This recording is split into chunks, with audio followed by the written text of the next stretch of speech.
Pemerintah Kabupaten Minahasa melalui Dinas Pendidikan menggelar pelatihan penggunaan aplikasi bidang pendidikan tahun 2025 untuk kepala sekolah dan operator satuan pendidikan TK, SD, dan SMP se-Kabupaten Minahasa. Kegiatan yang berlangsung di Yama Resort Tondano pada hari Rabu 25 Juni 2025 dibuka secara langsung oleh Sekretaris Daerah Kabupaten Minahasa Dr. Linda Watania yang sekaligus membawakan materi strategis tentang arah pembangunan pendidikan berbasis digital.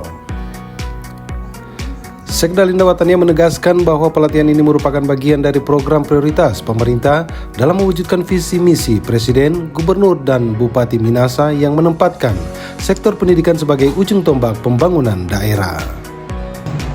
Program strategis pemerintah yang mengusung visi dan misi dari pemerintah Indonesia, Presiden dan Wakil Presiden, Gubernur, Wakil Gubernur, juga Bupati dan Wakil Bupati, yang di dalam visi serta misi mereka tetap memprioritaskan pendidikan sebagai salah satu sektor penting dan sangat strategis di dalam penyelenggaraan pemerintahan, pembangunan maupun pelayanan kemasyarakatan.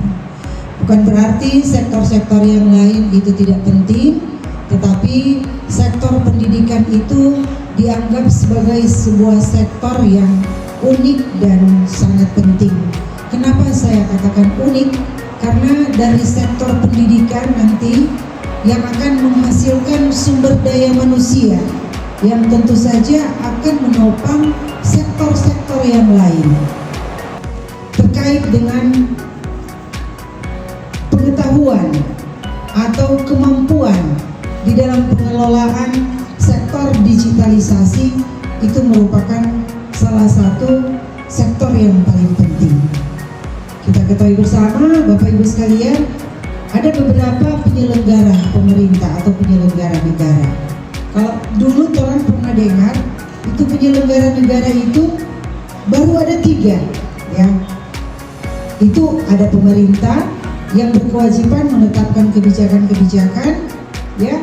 Ada sektor swasta yang nanti menggerakkan perekonomian daerah atau negara, dan yang terakhir ada masyarakat yang akan menikmati hasil pembangunan, kemudian melaksanakan pembangunan itu sendiri. Tetapi Bapak Ibu sekalian, di era modern seperti saat ini, ketika negara kita masuk ke dalam era 4.0 dan ada beberapa aktivitas juga kita telah masuk di era 5.0, di mana semua unsur penyelenggaraan usaha, pemerintahan, dan lain sebagainya itu telah menggunakan teknologi di dalam mewujudkan efisiensi dan efektivitas penyelenggaraan hasil-hasil kerja mereka. Nah, saat ini Bapak Ibu sekalian, kalau orang pernah dengar ada itu teori pentahelix. Pentahelix itu mengindikasikan penambahan beberapa sektor yang dia memiliki peran yang sama dengan pemerintah, sektor swasta, dan ataupun yang saya sebutkan tadi masyarakat. Sumber daya manusia yang akan kita hasilkan saat ini adalah sumber daya manusia yang memiliki kompetensi yang dapat diandalkan. Kenapa harus seperti itu? Ini orang balik lagi ke visi misi pemerintah di sektor pendidikan. Kenapa orang butuh sumber daya manusia yang profesional, yang adaptif terhadap semua perubahan? Karena orang negara, termasuk orang daerah, orang banyak sekali tantangan, baik yang datang dari dalam maupun yang datang dari luar. Itu tantangan itu bisa tantangan pendidikan, ekonomi, sosial budaya, pertahanan keamanan, ya, tantangan teknologi. Negara kita yang besar ini adalah negara yang kaya, Bapak Ibu sekalian. Orang punya ribuan pulau, orang potensi kekayaan negara itu sangat besar. Ada banyak negara yang incar dengan potensi Indonesia, ya.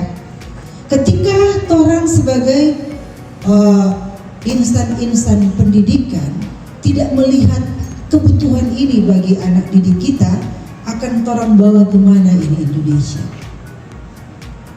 Orang mau bawa di mana ini anak didik ini? Ini Indonesia yang besar dan luar biasa ini. Nah, oleh sebab itu pemerintah Kabupaten Minahasa memandang penting dan strategis sekali untuk menghadirkan Bapak Ibu sekalian di tempat ini. Menambah lagi kompetensi. Bagaimana kita harus membuat ini Dapodik ini sehingga menghasilkan data-data yang bisa digunakan oleh pemerintah di dalam rangka menghasilkan kebijakan-kebijakan untuk menjawab tantangan-tantangan permasalahan-permasalahan di dunia pendidikan.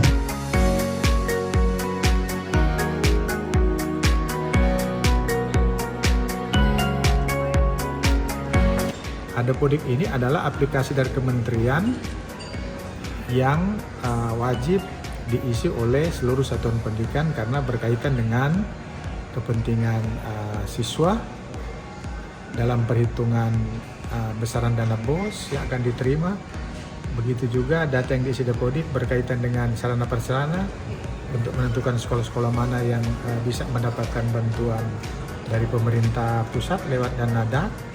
Dan juga data Dapodik ini memuat tentang data guru yang menentukan juga guru-guru penerima sertifikasi. Jadi ini merupakan aplikasi tunggal untuk menginput semua data-data yang ada di satuan pendidikan. Berikut juga ada yang berkaitan dengan aplikasi ARKAS, itu aplikasi rencana kegiatan dan anggaran sekolah. Jadi sudah ada aplikasi di mana sekolah dalam pembuatan perencanaan sudah berbasis aplikasi, mengisi dalam aplikasi tersebut. Dari Kota Tondano, Kabupaten Minahasa, Tim Sulut News TV, Christian Tangkere melaporkan.